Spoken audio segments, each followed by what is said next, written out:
이곳 중국 국영방송에서 절대 보도하지 않는 충격적 진실이 있다고 합니다. 아시아 최대 258제곱킬로미터 뉴타운이 유령 도시로 변했고 광둥성은 400채 빌라 중 단 8가구만 남았다죠. 한국 기업 철수 후 실업률 90%를 기록했다는데요. 과연 이곳에는 무슨 일이 있던 걸까요? 저는 중국 텐진에 살고 있는 저우슌이라고 합니다. 전 경제학자로 쭉 일을 했었지만 알 수 없는 크고 작은 건강상의 문제들로 결혼 이후 주부로 살고 있어요. 제가 살고 있는 이곳 텐진은 거의 한국이라고 해도 무방할 정도로 한국 기업들이 꽉 차 있는 곳이었어요. 그렇다 보니 한국인들도 많았고 실제로 친하게 지내는 한국 친구들도 많았습니다. 전 사람을 볼 때 그 사람의 인성을 보지 국적을 본다거나 하며 색안경을 끼는 사람이 아니라 그들과 스스럼 없이 친해질 수 있었죠. 이런 제 모습을 못마땅하게 여기는 중국 지인들도 많았어요. 중국과 한국은 늘 팽팽하게 어떤 긴장의 끈을 놓을 수 없는 애증의 관계라는 것을 잘 알고 있습니다. 저 역시 한국인들을 직접 바로 곁에서 경험해보기 전까지는 한국인에 대한 인지가 긍정적이지 않았던 것은 사실이었죠.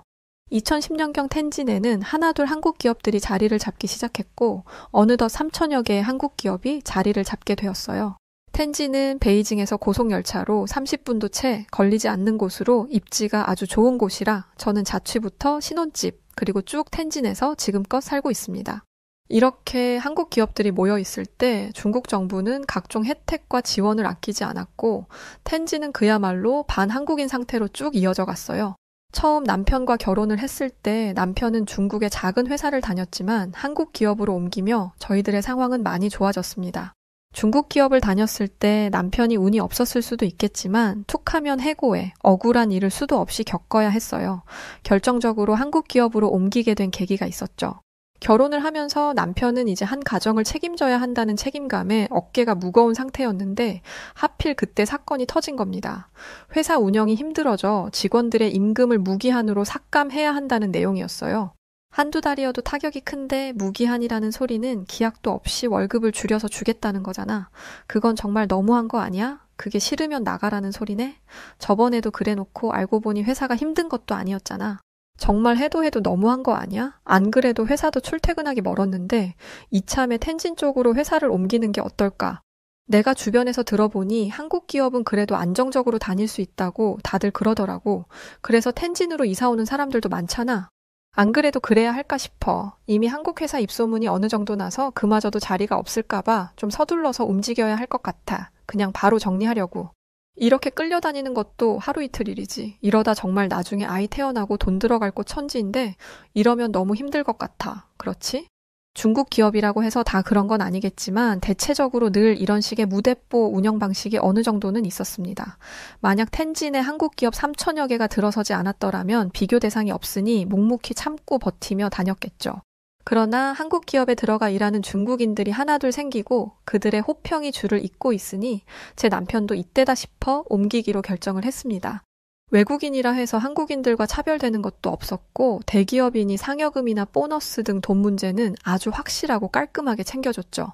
또 사람을 어느 정도 가려 뽑아서 그런지 직원들의 인성도 아주 좋다며 남편은 한국 기업에서 일하는 것을 아주 만족해 했습니다.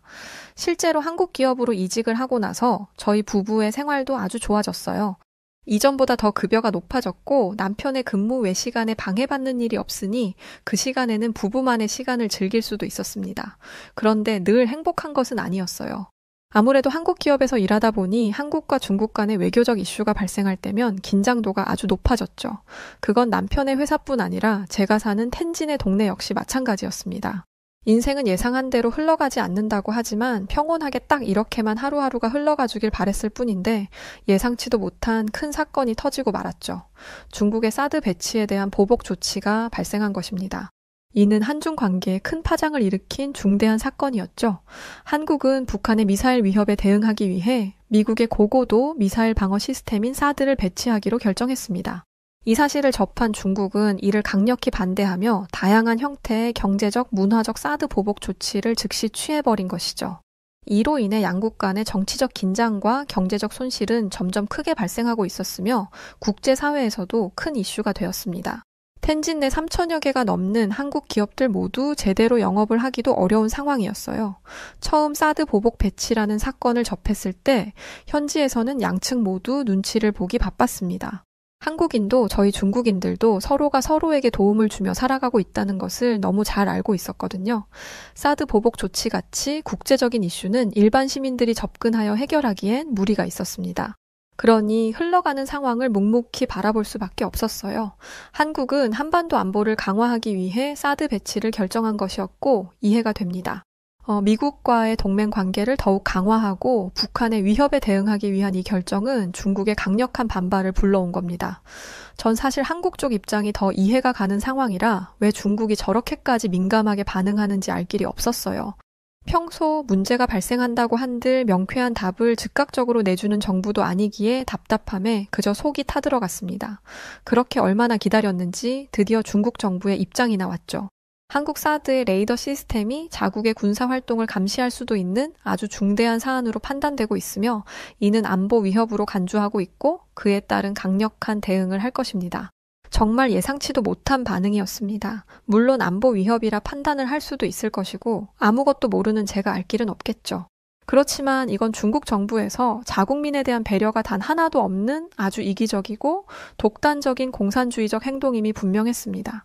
사드 배치 결정 이후 중국은 과감하게 한국에 대해 다양한 경제적 사드 보복 조치 액션을 취하기 시작했어요. 대표적으로 중국 정부는 한국 제품에 대한 수입 규제를 강화했고 한국 기업의 중국 내 사업 활동을 제한하기 시작했습니다. 이게 얼마나 큰 파장을 불러올지 한국 기업에서 일하는 중국인들 그리고 저와 가족들 같이 한국인들과 친밀하게 지내는 저희 텐진 이웃들은 모두 알았어요. 중국은 정말 한다면 하는 곳이라 저희들은 이 사태의 심각성을 곧장 피부로 실감하기 시작했습니다. 한국의 대형 유통업체 롯데는 중국 내에서 영업정지 명령을 받았고 너무 충격적이었죠. 이것을 시작으로 한국산 화장품, 전자기기는 통관 절차가 지연되는 등 굉장히 큰 어려움을 겪기 시작했습니다. 한마디로 한국이라는 글자가 붙은 것이라면 뭐든 맞고 보기 시작했어요. 중국 내에서 한국 관광상품 판매까지 중단이 되었고 한국으로의 단체 관광객 송출이 급감하는 등 관광 산업에도 큰 타격을 입히기 시작했죠. 심지어 경제적 보복에 그치지 않고 중국은 한국 문화 콘텐츠에 대한 규제도 건드리기 시작했습니다. 한국 드라마와 음악, 영화 등의 수입을 제한시켰고 한국 연예인의 중국 활동도 크게 제한을 시켜버렸죠. 이는 한류 열풍으로 중국인들의 마음을 사로잡고 있던 찰나에 한순간 문화적 교류까지 끊어버린 것입니다. 오죽하면 이런 중국의 보복 조치를 보고 북한에서 넘어온 탈북민 지인은 이런 말을 했죠. 내가 목숨 걸고 넘어와 여기서도 이렇게 숨어 살고 있지만 아직도 북한에서 사는 것 같네요. 북한도 중국도 한국 망가뜨리려고 안간힘을 쓰는 걸 보면 한국이 대단하긴 한가 보네요. 이 말을 듣고 보니 정말 북한과 이 중국이 다를 게 하나도 없다는 생각이 들었어요. 이렇게 막무가내로 한국과의 모든 교류를 단번에 끊어내면 당장 어떻게 살라는 것인지 막막했습니다. 아니나 다를까 중국 정부의 행패는 당장 자국민들의 생계 타격으로 이어지기 시작했어요. 평소 텐진 거리를 거닐면 한국 기업들에는 늘 사람들이 많았고 서로 웃으며 대화도 나누곤 했지만 서로 알 수 없는 팽팽한 긴장감만이 맴돌고 있었습니다. 그중 친하게 지내던 한국인 지인에게 용기 내 연락을 해보니 이런 말을 하더군요. 가게 폐업 준비 중이에요. 중국 정부에서 한국 기업들 다 나가라고 선포를 하고 압박을 넣어서 버틸 수가 없네요. 이게 이렇게까지 타격을 받을 줄은 몰랐어요. 여기서 어렵게 자리 잡고 이제야 빛을 보고 있었는데 참 힘드네요. 그나저나 남편분 쪽은 괜찮으신 거예요? 지금 한국 관련된 기업이면 다 박살내고 보던데 저우친도 걱정이네요. 그런데 지금 이렇게 한국 기업 다 내보내는 거 중국 입장에서 진짜 큰 타격일 텐데 왜 저렇게까지 미련한 짓을 하는지 전 이해할 수가 없네요. 저도 마찬가지예요. 당장 우리 텐진만 해도 한국 기업들이 꽉 주름 잡고 있잖아요. 그런 기업들 다 보내고 나면 어쩌려는 건지 모르겠어요. 남편 쪽도 시끌시끌해서 어떻게 해야 할지를 모르겠네요. 단발성도 아니고 이 조치가 꽤 오래도록 흘러갈 것 같은데 참 큰일이네요. 여러모로 제가 대신 죄송해요. 한국인들과 잘 지냈지만 정말 면목이 없어서 얼굴을 들 수가 없었습니다. 전 재산을 끌어다 가게를 차린 사람들이 대부분인데 그들은 한순간에 정부 압박 때문에 모든 걸 놓고 떠나야만 했죠. 그런데 중국인인 제가 얼마나 미울까요? 제가 하는 모든 말들이 정확히 위로로 들리지 않을 거라는 것을 알았기에 저는 그저 제 진심만을 전할 뿐 말을 아꼈습니다. 그렇게 정말 한순간에 한국인 지인들은 다 떠났고 텐진은 처참했어요. 한국의 삼성전자는 스마트폰과 TV 공장 가동을 중단하고 LG전자도 생산 법인을 폐쇄하기 시작했습니다. 한국 중견 가전업체라는 위니아도 텐진 내 냉장고 및 전자레인지 생산 공장을 모두 매각해버렸죠. 이렇게 한국 기업들이 하나둘 크고 작게 다 빠지고 떠나갔습니다. 더 황당한 것은 이렇게 한국 기업을 다 내보내놓고 중국 정부에서는 다른 계획이 있었다는 사실이었죠. 텐진 인근에 아시아 최대의 뉴타운을 계획 중이었고 그건 정부의 계획과는 다른 방향의 결과를 맞이했습니다. 실제 중국 유튜버는 이 내용을 지적하여 이슈가 되었어요. 258제곱킬로미터의 계획 면적을 가진 징진 신도시 프로젝트는 한때 아시아 최대 규모의 빌라와 고층 건물 단지로 각광받았습니다. 하지만 지금은 3,000채가 넘는 빌라와 수백 채의 사무실 및 아파트 건물이 있는 중국의 최신 유령 도시가 되었는데요. 베이징에서 차로 1시간 거리에 있는 텐진의 징지 고속도로 출구 옆 중국과 유럽 스타일이 결합된 아치형 도로가 징진시를 맞이합니다. 파리의 개선문에서 이름을 딴 승리의 문으로 상당한 기대가 있었죠. 온천, 리조트, 골프장, 오락시설, 박물관, 사원, 2개의 대학 등 방대한 땅이 버려져 있습니다. 과연 중국 정부는 이 사태를 어떻게 해결할 것인지 귀추가 주목되고 있는 가운데 사드 보복 조치 이후 한국 기업이 대거 이탈하며 생긴 영향이 아니라고 하지만 배제할 수 없는 상황이라 보여집니다. 뉴타운 설립에 매진하고 있던 정부였지만 텐진을 이렇게만 폐허 도시로 만들고 더 방대한 도시가 잘 될 리가 없었죠. 역시나 그곳도 피해자는 주민이었어요. 실제 지역 주민은 자신이 사는 지역에는 거의 400개의 빌라가 있지만 가을과 겨울에는 겨우 8에서 10가구만 거주한다고 밝혔죠. 봄과 여름에는 상황이 나아지지만 20가구 이상은 거주하지 않는다고 말했습니다. 텐진 바오디구 정부는 홍콩 부동산 개발업체 홉슨 개발과 함께 야심차게 준비한 프로젝트입니다. 그러나 기대와는 달리 인구가 드물고 거리가 황량하며 으스스한 적막감이 감도는 유령 도시로 남아 있습니다. 사태의 심각성은 곧장 저희 부부의 생활로 이어져 갔어요. 결국 남편이 다니던 회사까지도 정부의 압박을 이기지 못해 한순간에 사라지고 말았고 남편은 직장을 잃었습니다. 남편은 본인 스스로를 자책하기 시작했어요. 한국, 중국을 떠나서 이건 내 개인적인 문제인 것 같아. 내가 얼마나 재수가 없는 사람이면 다니는 회사를 족족 말아먹고 이런 결과를 내는 건지 모르겠어. 난 이제 도대체 어디서 일을 해야 할지도 모르겠고 정말 막막한데 어쩌지? 그래도 한국 회사 들어가서 상여금도 받고 안정적으로 다닐 수 있어서 마음이 참 편했는데 어떻게 이런 외교적 문제가 발생할 수가 있어? 정부 입장에서야 돈 없는 나 같은 국민이 신경이야 쓰이겠냐마는 아무리 그래도 그렇지 한순간에 일자리를 잃게 하면 어쩌자는 거야. 남편은 일어설 힘조차 없을 정도로 절망을 했지만 어떻게든 방법을 찾아야 했습니다. 그때 텐진에서 가게를 접고 광저우로 넘어간 한국인 지인에게서 연락 한 통을 오랜만에 받았어요. 아직 상황은 좋지 않지? 어쩌면 내가 좋은 소식을 전할 수도 있을 것 같아서 연락했어. 여기 광저우는 LCD라고 있는데 여긴 타격을 안 입겠더라고. 나도 그냥 다 접고 이쪽에 와서 일하고 있는데 사람도 뽑고 있어서 혹시 도움이 될까 하고 연락해봤어. 그래? 그런데 광저우면 거리가 있어서 이건 좀 상의를 해봐야 할 것 같아. 그래도 이렇게 생각해주고 연락 줘서 고마워. 선뜻 연락도 먼저 못했는데 연락할게. 고마워. 한국인 지인에게서 들은 소식은 분명 좋은 소식이지만 다소 걱정이 되긴 했습니다.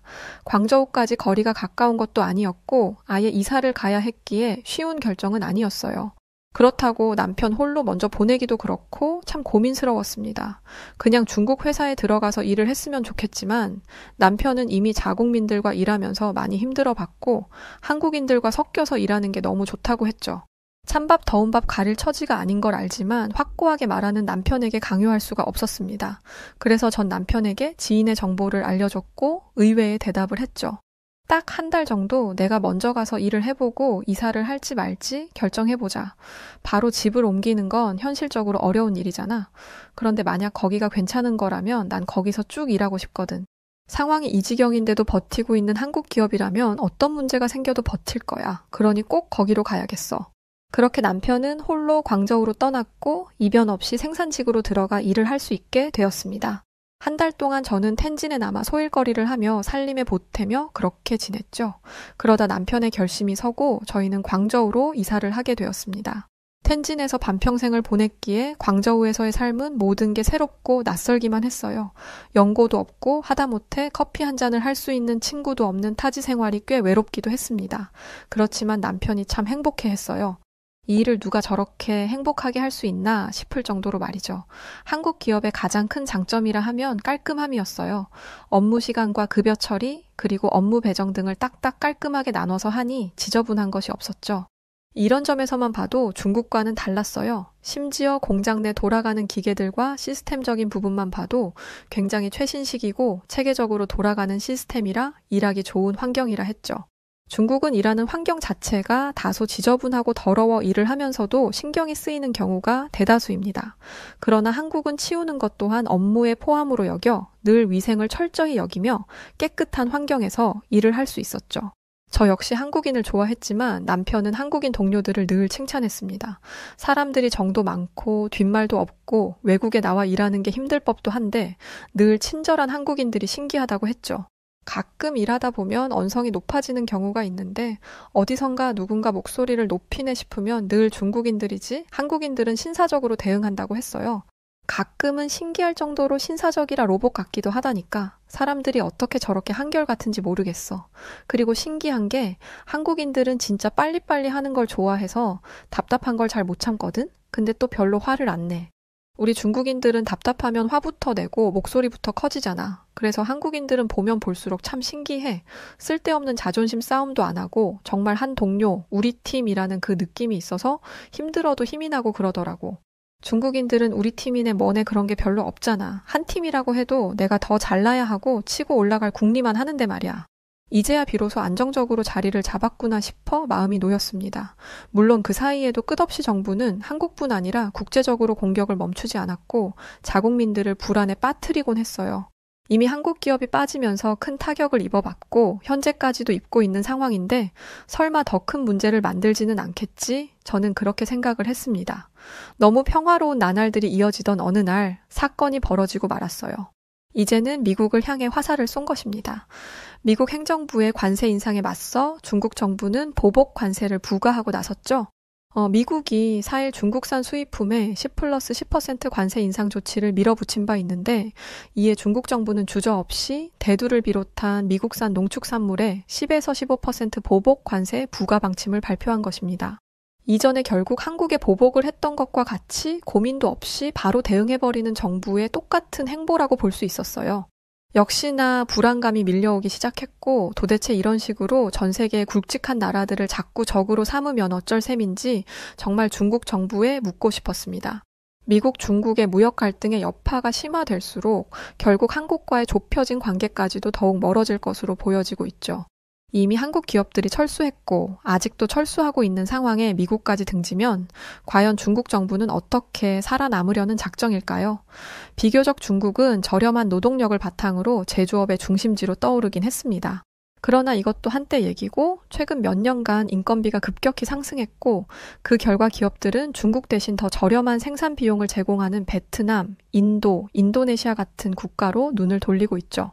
특히나 한국의 삼성과 같은 대기업들은 베트남을 새로운 생산 기지로 선택하여 안정적인 운영을 이미 이어가고 있습니다.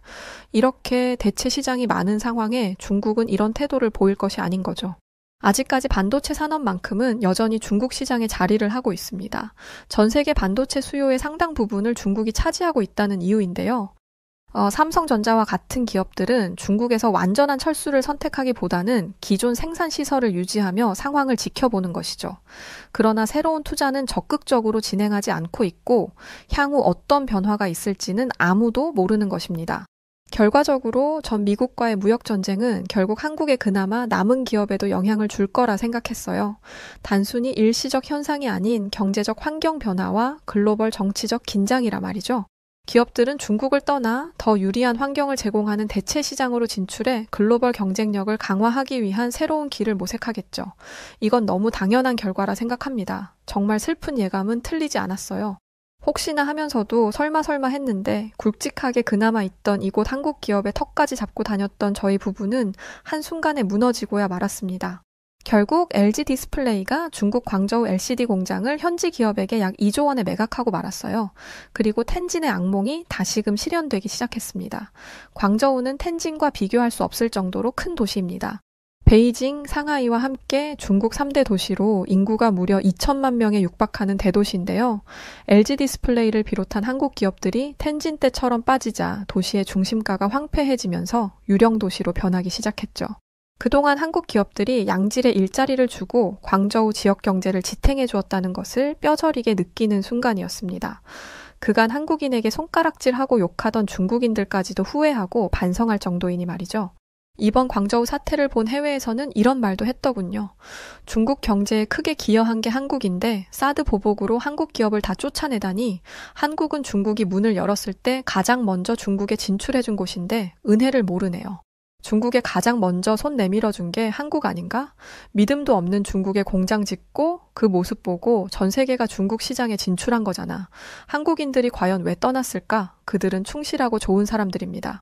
텐진 때와는 비교가 안 될 수준으로 광저우의 처참함과 중국 정부의 무능함은 세계적으로 비판받기 시작했습니다. 한 유튜브 채널에서는 한국 기업이 떠난 후 처참해진 광저우의 실체에 대한 영상을 현실적으로 촬영해서 올렸고 그 모습에 모두가 충격을 받았죠. 그러나 살고 있는 제가 봤을 때 전혀 자극적이지 않은 사실만이 담긴 영상이었고 올린 사람은 중국인이었어요. 광저우는 예전의 모습이 없고 이제 더는 버틸 수가 없어요. 이곳에 많은 사람들이 일자리는커녕 끼니조차 해결하지 못하고 있습니다.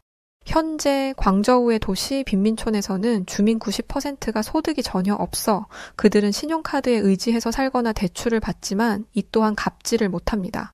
심지어 광저우의 사업주들은 블랙리스트에 오르고 직원들에게 고소당하고 공급업체로부터 지불을 요구받으며 체납자로 낙인 찍히고 있습니다.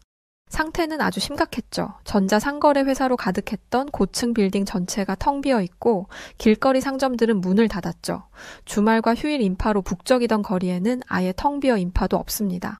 베이징 로드와 보행자 거리로 몰려들던 방문객들은 이제 예전의 활기찬 거리와는 극명한 대조를 이루는 적막함을 맞이하고 있죠. 이제 광저우에 남은 것은 단 하나도 없습니다. 다른 선택지가 없으니 모두가 고향으로 급히 돌아가거나 외국으로 나가 일자리를 찾기 시작했죠. 이어 광둥성의 5G 휴대폰 및 가전제품과 같은 제품으로 한때 세계 시장을 주도했습니다. 하지만 2024년 광둥성의 경제 성장률은 크게 둔화되었죠. 1분기 소매 판매액은 전년 동기 대비 0.7% 증가한 3조 5천억 위안에 달했고 이는 상반기의 1.2% 성장률보다 낮을 뿐 아니라 전국 평균 성장률 3.3%에 미치지 못했습니다. 이 수치는 광둥성의 경제 침체가 예상보다 빠르다는 것을 보여주는 것이죠. 경기 침체는 세계적 경제 불확실성, 수출 및 투자 감소, 국내 경제 구조 조정의 어려움에 기인하는 것입니다. 많은 제조기업이 성공적으로 전환하지 못하고 국제시장 장벽과 공급망 중단에 직면해 있는 것이죠. 이런 경기 침체에 대처하기 위한 지역정책 조치도 기대에 미치지 못하고 있습니다. 결국 텐진 광저우에 이어 광둥성까지 중국은 현재 숨기려 하지만 이미 수면 위에 드러나고 있는 것들만 언뜻 봐도 심각한 경제 위기가 왔음을 인정해야 할 것입니다. 제가 건강에 문제만 없다면 남편의 부담감을 덜어줄 수 있었을 텐데 저렇게 한국 기업에 목을 매달지 않았을 텐데 하는 여러 생각이 들었어요. 할 수 있는 게 고작 집에서 경제 흐름이나 읽는 것, 돌아가는 상황 보는 것이라 답답했습니다. 결국 매각당하고 남편은 또다시 절망에 빠질 줄 알았지만 의외의 모습과 결단에 깜짝 놀랐어요. 중국에서 일자리 구하는 게 더 어렵다는 건 당신이 경제 읽을 줄 아니까 잘 알 거라 생각하고 길게 말 안 할게. 한국 가서 일하자. 한 살이라도 젊을 때 우리 애기 낳기 전에 한국 가서 자리 잡고 그냥 그렇게 살자.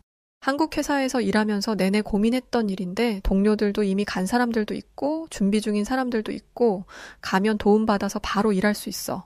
이렇게 갑자기 한국을 가자고 한국이 무슨 옆집도 아니고 너무 충동적으로 결정하는 거 아니야? 아무리 지금 상황이 좋지 않다고 해도 연고도 없는 곳에서 우리가 어떻게 자리 잡고 애를 낳고 살아. 그래도 아무리 밉고 싫어도 자국에서 터 잡는 게 좋지 않을까? 이 나라는 미래가 없어. 아직도 모르겠어? 이런 미래도 없는 나라에서 애를 키우고 싶어? 남편의 저 말에 저는 머리를 한 대 맞은 것 같았습니다.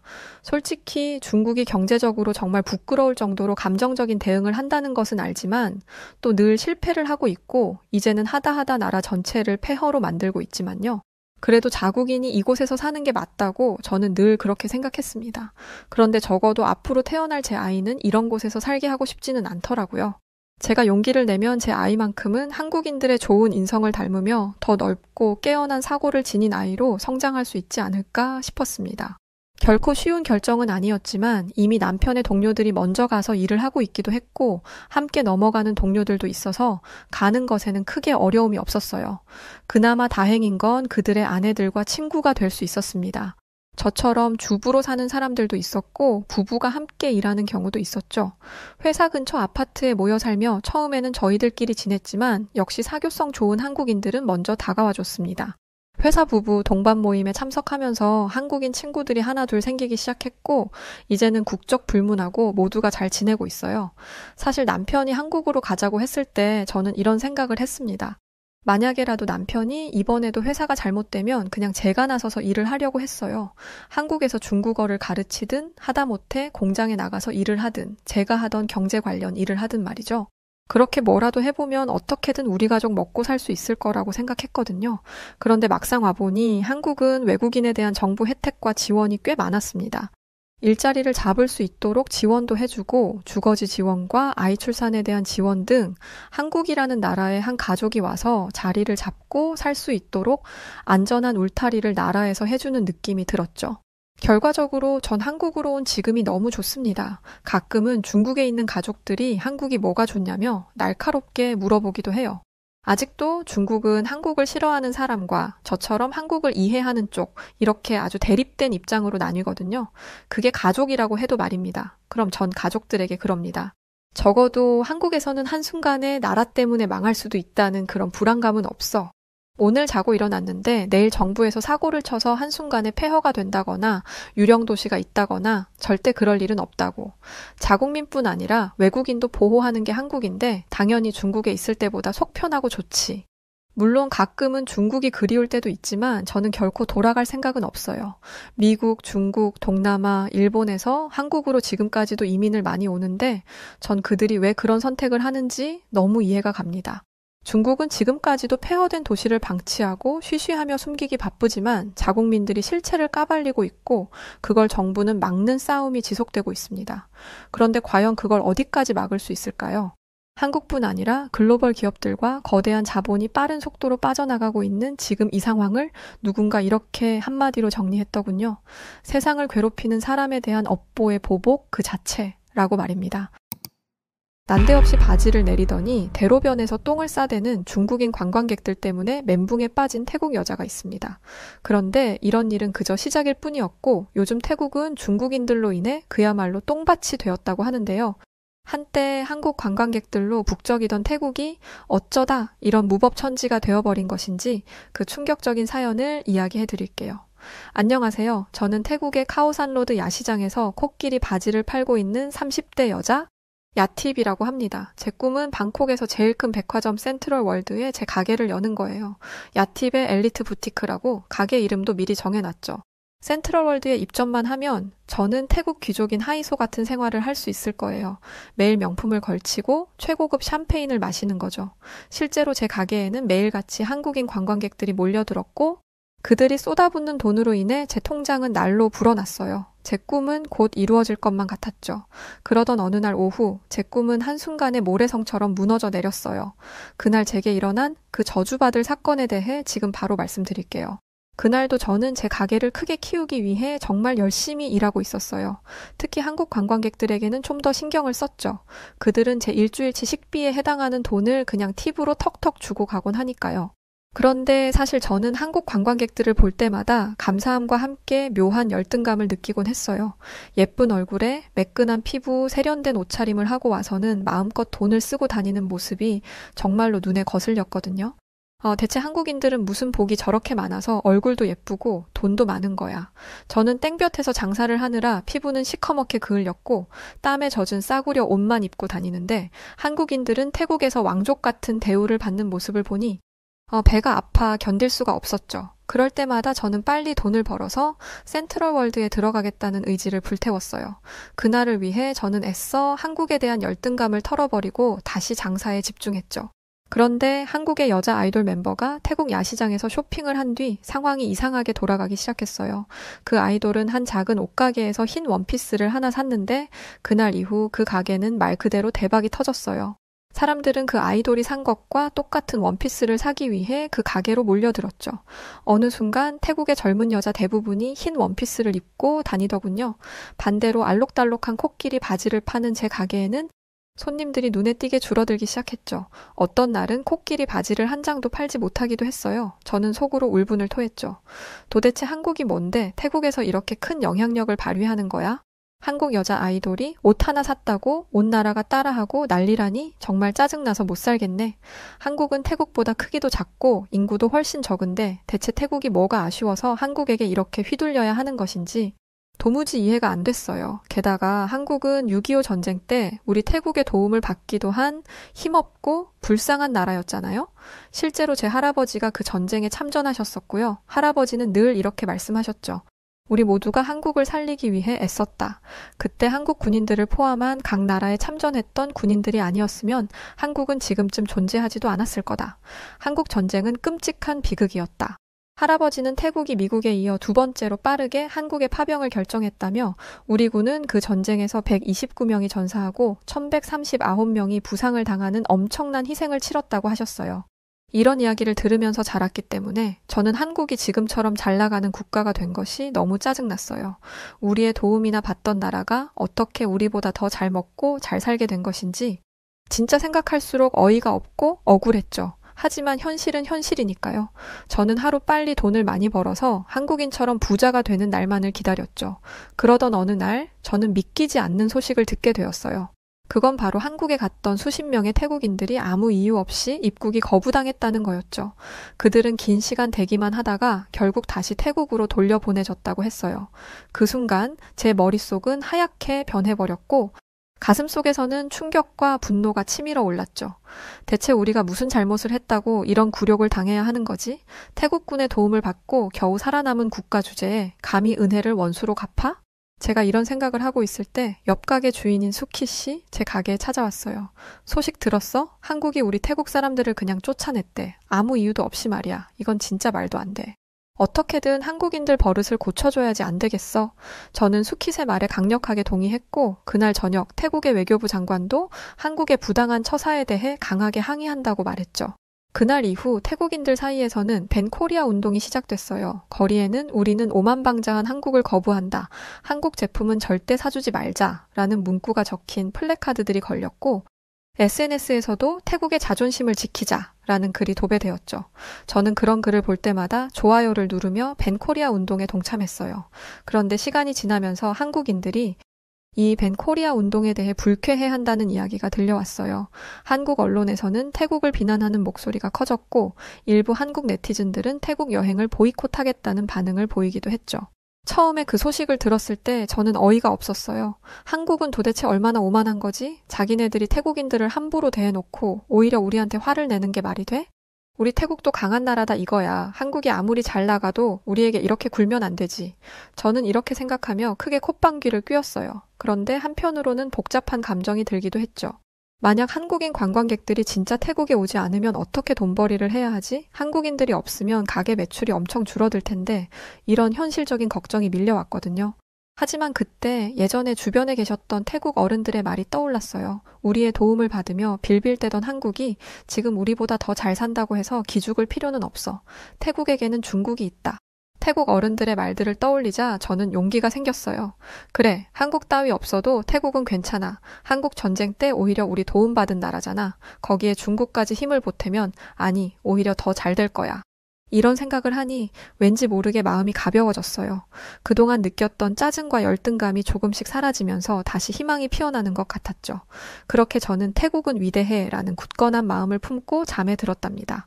그리고 잠시 후 저는 아주 신기한 꿈을 꾸었죠. 글쎄, 엄청나게 많은 한국인들이 제 앞에서 무릎을 꿇고 이렇게 비는 것 아니겠어요? 야팀님, 제발 한국을 용서해주세요. 저희가 다 잘못했어요. 제발 태국에 다시 올 수 있게 해주세요. 저희는 태국 없이 못 살아요. 한국인들이 저에게 매달리며 애원하는 모습에 저는 꿈이지만 어깨를 으쓱이며 콧노래를 불렀죠. 그러면서 한국인들을 향해 턱을 치켜들고는 이렇게 대답했어요. 공짜로는 안 돼요. 우리 태국의 코끼리 바지를 1억 장 주문하시면 고려해보죠. 그러자 한국인들은 감격해서 눈물까지 흘리며 감사합니다 야탐님, 당장 주문하겠습니다. 이렇게 말하더군요. 저는 그 비굴한 모습을 보며 깔깔 웃기 시작했는데 갑자기 눈앞에서 빛이 번쩍이더니 저는 잠에서 깨어났어요. 대박! 이거 예지몽 아니야? 창밖을 내다보니 아침 풍경이 어느 때보다 아름다워 보였어요. 저는 이제 그 무엇도 두렵지 않았죠. 저는 그렇게 긍정적인 마음으로 하루를 시작했답니다. 오늘은 정말 특별한 날이 될 거란 예감이 들었죠. 하지만 제 눈앞에 펼쳐진 광경은 충격 그 자체였어요. 뭐야, 왜 손님이 하나도 없어? 대체 다들 어디로 간 거야? 늘 관광객들로 북적이던 카오산 거리는 마치 유령 마을이라도 된 것처럼 휑해져 있었어요. 평소 같았으면 이 시간에 벌써 100명은 지나갔을 텐데 지나가는 것이라고는 길고양이 한 마리뿐이었죠. 저는 제가 아직 꿈을 꾸고 있는 건가 싶어서 제 볼까지 꼬집어 봤어요. 하지만 이건 꿈이 아니었어요. 그 순간 제 머릿속에서 우당탕 하는 소리가 들려오더군요. 그건 바로 제 희망이 무너지는 소리였죠. 우리는 정말 한국 없이 살아갈 수 없는 걸까? 이대로 밴코리아 운동을 하는 게 정말 우리에게 도움이 되는 걸까? 그런 생각이 들자 눈물이 왈칵 쏟아지더군요. 아침에 꾸었던 그 화려한 꿈이 이렇게 허무하게 깨질 줄은 몰랐으니까요. 그런데 문제는 여기서 끝이 아니었어요. 갑자기 휴대폰이 울리길래 뭔가 하고 봤더니 은행에서 메시지를 보내왔더군요. 대출금 상환일이 7일 남았습니다. 그 순간 저는 다리에 힘이 풀려 주저앉고 말았어요. 어떡해. 이제 어떡하지. 꿈에서 봤던 찬란한 미래는 온데간데 없고 제 앞에는 막막하고 잔인한 현실만이 기다리고 있었죠. 센트럴 월드의 꿈은커녕 이제 당장 내일 먹을 밥도 걱정해야 할 신세가 되며 그렇게 저의 특별한 날은 시작도 하기 전에 막을 내리고 말았답니다. 문제는 시간이 갈수록 상황이 점점 더 나빠졌다는 것이었어요. 한국인 관광객들이 발길을 끄는 이후로 카오산 로드는 점점 더 휑해져만 갔죠. 하루에 몇천 바트씩 벌던 시절이 있었는데 이제는 손님이 하루에 한두 명이나 들어오면 다행인 날들이 이어졌어요. 가게 안에서 저는 한숨만 푹푹 내쉬었어요. 그렇게 혼자 멍하니 앉아 있는데 건물주가 저를 찾아왔습니다. 아이고, 가게에 이렇게 파리만 날려서 어째? 야, 팁, 당신 이번 달 월세는 낼 수 있어? 건물주의 말에 저는 숨이 막혔어요. 그동안 모아둔 돈으로 겨우 한 달을 버텼는데 이제 그마저도 바닥이 났거든요. 제가 할 수 있는 것이라고는 떨리는 목소리로 건물주에게 애원하는 것뿐이었죠. 사장님, 죄송한데 조금만 시간을 주세요. 한국 손님들이 곧 돌아올 거예요. 그때 제가 꼭 밀린 월세 다 갚을게요. 저는 이렇게 말하며 결국 울음을 터트리고 말았고 그런 제가 불쌍해 보였는지 건물주는 딱 한 달만 기다려주겠다고 했어요. 저는 감사하다고 하며 몇 번이나 허리를 숙였고 그렇게 건물주가 떠난 뒤 저는 가게 문을 활짝 열었어요. 힘내자. 이제 곧 한국 손님들이 올 거야. 꼭 올 거야. 저는 인터넷 번역기를 돌려서 환영합니다. 라는 한국말이 적힌 팻말도 달았고 코끼리 바지도 평소보다 더 예쁘게 진열했죠. 하지만 현실은 냉정했어요. 날이 갈수록 거리는 더 황폐해져만 갔고 한국 손님들의 모습은 그 어디에서도 보이지 않았죠. 그렇게 건물주와 약속한 한 달이 다 되어가자 저는 거의 미친 사람처럼 행동하기 시작했어요. 어쩌다가 한국인처럼 생긴 사람들만 보이면 달려가 말을 걸었죠. 혹시 한국 사람이세요? 아, 유코리안? 하지만 그들은 한국인이 아니었고 결국 저는 완전한 절망에 빠져 모든 것을 포기할 준비를 했어요. 그때 저는 가게 안에 쌓인 먼지를 닦을 힘조차 없었고 그저 멍하니 앉아 텅 빈 카오산 로드를 바라볼 뿐이었죠. 그러던 어느 날 기적이 일어났습니다. 역시 우리 태국 정부가 국민들의 어려움을 그냥 보고만 있지 않았던 거예요. 태국 정부는 한국인 필요 없다. 앞으로 중국 관광객 유치에 온 힘을 쏟겠다며 발표했던 거죠. 태국 총리는 이제 태국은 중국 관광객을 주력으로 삼겠습니다. 중국인들이야말로 진정한 큰손입니다. 라고 발표했고 뉴스에서는 중국 관광객만 있으면 우리 경제는 문제 없다는 말이 반복됐어요. 저는 그 이야기를 들으며 새로운 희망에 들뜨기 시작했죠. 이제 중국인들이 태국으로 몰려온다면 전보다 더 큰 돈을 벌게 될 것이라는 생각이 들었어요. 그렇다. 이제 한국 관광객 따윈 필요 없어. 중국인들이 오면 내 가게도 다시 잘 될 거야. 중국은 세계 2위의 경제 대국이니까 분명 한국보다 팁도 더 많이 줄 거야. 그리고 얼마 후 제 기대처럼 중국 관광객들이 물밀듯이 태국에 들어오기 시작했어요. 카오산 로드는 예전의 활기를 찾았죠. 게다가 중국 관광객들은 소문대로 큰 손처럼 보였어요. 그들은 한꺼번에 대량으로 물건을 사가고 여러 가게를 동시에 들락거리며 지갑을 열었죠. 이대로만 가면 백화점에 입성할 날도 멀지 않았어. 중국인들만 있으면 한국인 관광객들은 이제 필요 없어.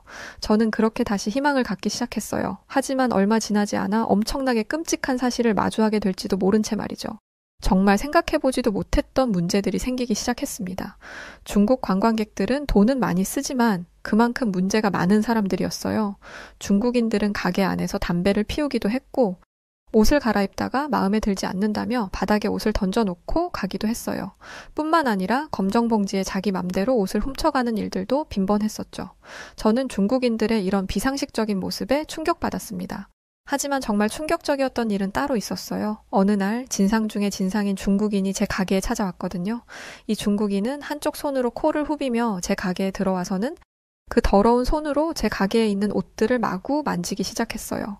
저는 어떻게든 이 중국인을 말려보려 했지만 그는 제 말은 들은 척도 하지 않았죠. 그러더니 갑자기 옷을 반값으로 깎아달라는 말도 안 되는 요구를 했어요. 저는 당연히 그럴 수 없다고 했죠. 그러자 이 중국인은 자기가 원하는 값으로 옷을 내놓으라며 소리를 치며 진상짓을 하기 시작했어요. 에이, 이거 다 싸구려잖아. 공짜로 줘도 안 입을 옷을 내가 큰 마음 먹고 반값이나 주겠다는데 왜 이렇게 말이 많아? 저는 당장이라도 머리가 빠개질 것 같은 스트레스를 느끼며 계속 이러실 거면 그냥 나가달라고 말했죠. 그랬더니 이 중국인은 묘한 비웃음을 지으며 가게를 떠나더군요. 그러더니 가게 앞 도로 한복판에서 갑자기 바지를 내리고는 똥을 싸지르는 게 아니겠어요? 지금 대체 뭐 하시는 거예요? 여기는 화장실이 아니라고요. 저는 기절할 듯 놀라서 이렇게 소리를 질렀죠. 주변 상인들도 발걸음을 멈추고 그 광경을 지켜보고 있었어요. 하지만 이 중국인은 눈 하나 깜짝하지 않고 태연한 얼굴로 제게 이렇게 말했어요. 시끄럽고 닦아야 하니까 휴지나 내놔. 그 말을 듣는 순간 저는 어디서 몰래 카메라라도 찍고 있는 건가 하는 생각이 들었어요. 하지만 이건 그저 순수한 미친 현실이었을 뿐이었죠. 저는 땀을 삐질삐질 흘리며 멘붕 상태에서 서랍을 뒤져 휴지를 꺼내 들었어요. 그리고는 떨리는 손으로 그에게 휴지를 내밀었죠. 그러자 이 중국인은 뒤처리를 하더니 아무 일도 없었다는 듯 유유히 가게 앞을 떠나갔어요. 이제 남은 것은 그가 남긴 더럽고 냄새나는 흔적뿐이었죠. 저는 너무 기가 막혀서 머리를 감싸 쥐었어요. 도대체 내가 뭘 잘못했기에 이런 꼴을 당해야 하나 싶었죠. 중국인 관광객이 많아지면 많은 돈을 벌 수 있을 거라고 기대했는데 이건 완전히 제 상상을 초월하는 상황이었어요. 아무리 돈을 많이 벌어봤자 이런 일이 계속 생긴다면 차라리 가게를 접는 게 더 나을 거라는 생각도 들었죠. 그리고 가장 큰 문제는 이런 중국인들이 한둘이 아니었다는 거예요. 카오산 로드 곳곳에서 중국인들이 똥을 싸는 모습이 목격되었고 결국 태국은 쓰레기와 악취로 가득하게 되었죠. 거기에 더해 가게 앞에 쌓여가는 쓰레기와 시끄럽게 떠들어대는 중국인들의 목소리까지. 중국인들은 정말 어느 것 하나 정상적이지 않았어요. 저들은 단정한 한국인들과는 태생부터 달라 보였죠. 한국 관광객들은 코끼리 바지 하나 사면서도 웃으며 감사합니다 라고 정중하게 인사를 했고 몇백 바트씩 팁을 주곤 했는데 한국인들이 얼마나 예의 바르고 소중한 손님이었는지 그때 저는 몰랐던 거예요. 저는 이제 와 뒤늦게 한국인 손님들의 소중함을 깨달으며 후회의 눈물을 흘렸답니다. 그렇게 절망에 빠져 지내던 어느 날이었어요. 저는 그날도 가게 앞에서 한숨을 쉬고 있었는데 옆 가게 주인 수키씨 그늘진 얼굴을 해서는 다가오더군요. 저는 수키씨에게 왜 그러냐고 또 중국 관광객이 진상짓이라도 한 거냐고 물었죠. 그러자 수키씨는 착 가라앉은 목소리로 이렇게 말했어요. 야팁, 내가 방금 엄청난 이야기를 들었는데 우리는 그동안 한국이 태국인들을 차별한다고 생각했잖아? 그런데 사실은 그게 아니래. 알고 봤더니 우리 태국인들이 한국에 가서 불법 체류를 하고 범죄까지 저질렀나 봐. 그래서 한국이 태국인들을 입국 금지시켰던 거래. 수킷의 말에 저는 누군가 제 머리를 세게 때린 것 같은 충격을 느꼈어요. 지금까지 저는 한국이 태국인을 차별하고 있다는 생각에 분노했고 그래서 벤코리아 운동에도 동참했던 것인데 사실은 우리 태국인들이 한국에 진상짓을 했던 것이었다니 견딜 수 없는 후회와 자책감이 밀려들었죠. 아무것도 모르고 한국 욕을 했던 제 자신이 너무 부끄러웠고요. 그런데 제 부끄러움은 여기서 끝이 아니었답니다. 그날 밤 집으로 돌아간 저는 아빠에게 이 일에 대해 말씀드렸어요. 그러면서 그래도 한국에 전쟁이 일어났을 때 태국이 한국을 도와준 것은 맞으니까 이제라도 사과만 잘하면 한국이 태국의 실수를 용서해주지 않을까? 라고 말했죠.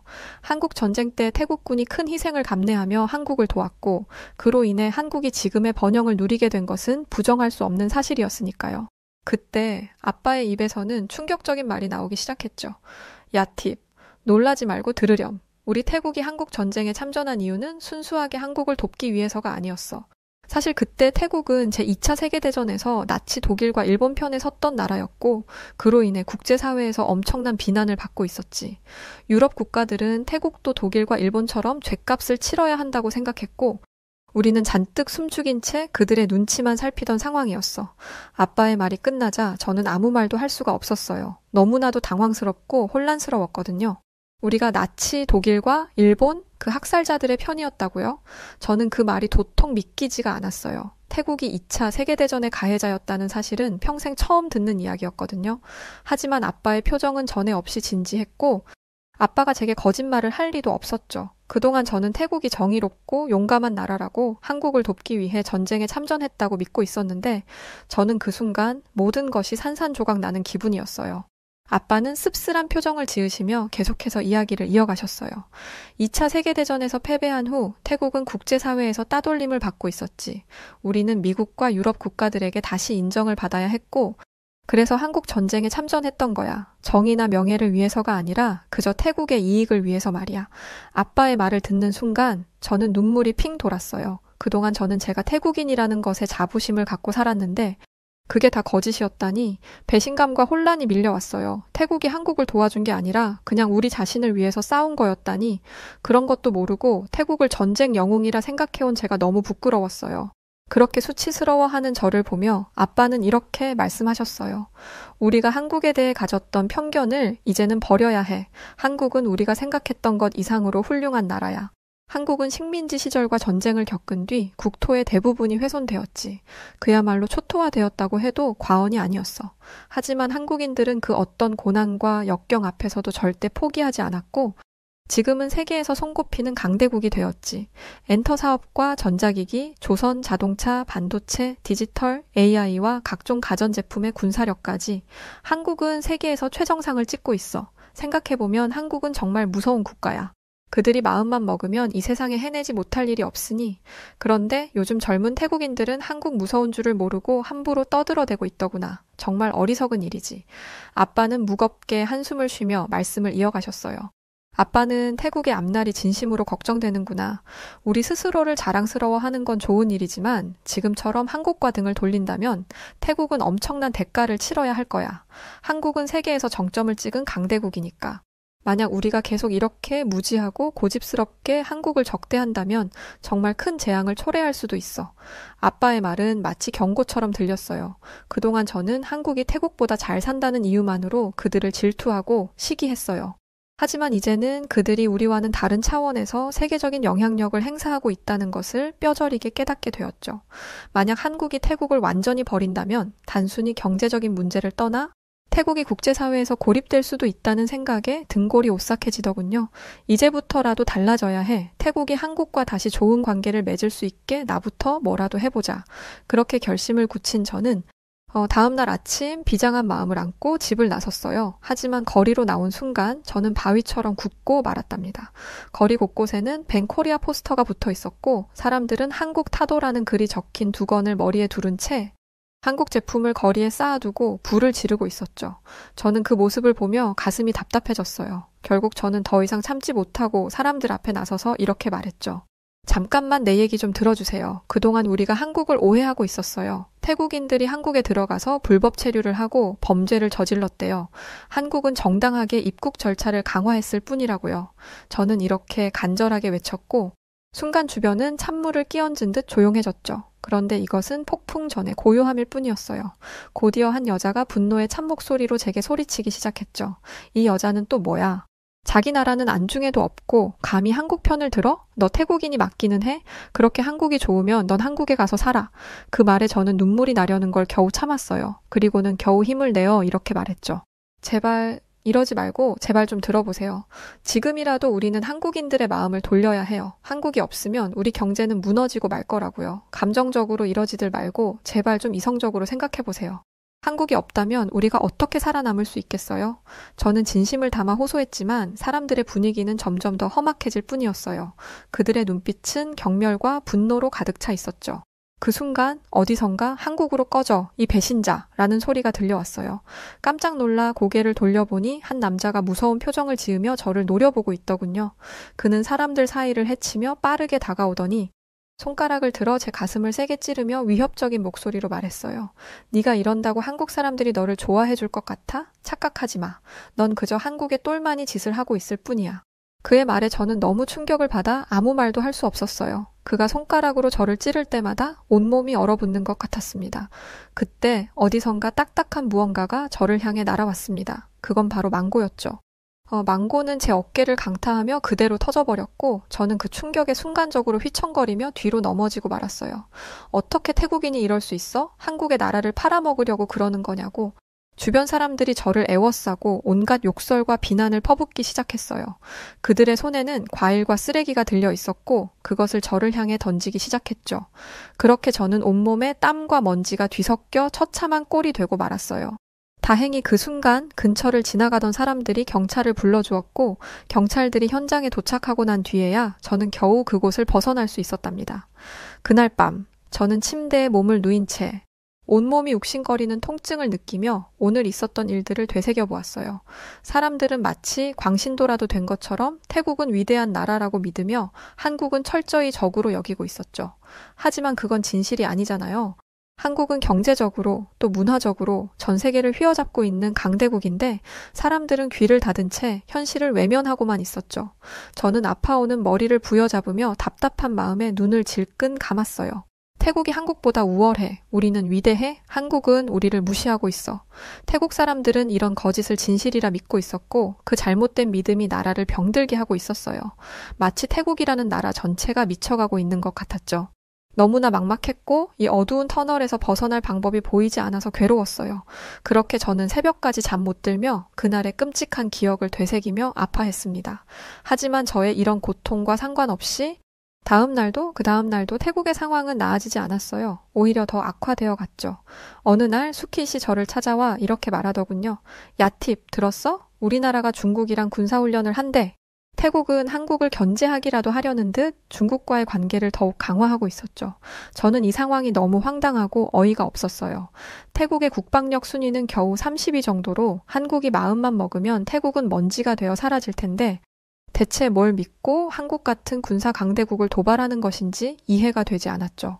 하지만 제 생각과 다르게 태국 사람들은 한국과 전면전도 불사하겠다며 여전히 강대국 태국이라는 허상에 빠져 있었어요. 정말 답답해서 미쳐버릴 것만 같았죠. 설상가상으로 제 가게에도 큰 위기가 닥쳐왔어요. 장사가 되지 않으니 매달 가게 임대료를 내는 것도 벅찼고 이제는 더 이상 버티기 힘든 상황에 이르렀죠.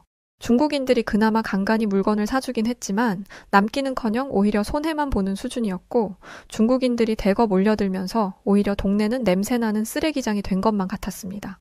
건물주는 더 이상 사정을 봐줄 수 없다며 제게 가게를 빼달라고 요구했어요. 그 말을 듣는 순간 제 눈에서는 눈물이 주르륵 흘러내렸답니다. 한때는 제게도 꿈꾸던 미래가 있었고 백화점에 입성하는 그 날만을 손꼽아 기다렸는데 이제는 모두 다 허사가 되었죠. 한국 손님들의 발길이 끊긴 거리에서 저는 마치 혼자 세상에 남겨진 기분이었답니다. 그날 밤 가게 문을 닫으면서 저는 마지막으로 뒤를 돌아봤어요.